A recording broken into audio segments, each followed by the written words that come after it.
How to erase your Android mobile data after your phone or Android device has been lost. So this process is quite easy. First of all, you must have the Find Device app.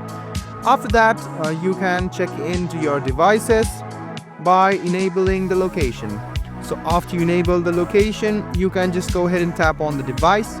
After it's loaded, just go ahead and go to its settings. So as soon as you click on the gear icon or the settings, you'll be headed to this page.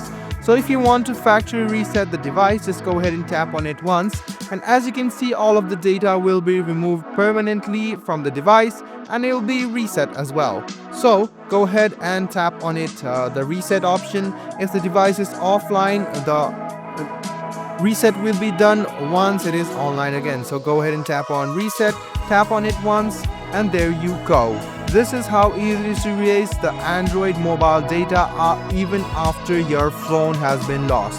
I hope this video was helpful for you. Like the video, subscribe to the channel, and do hit the bell button for more.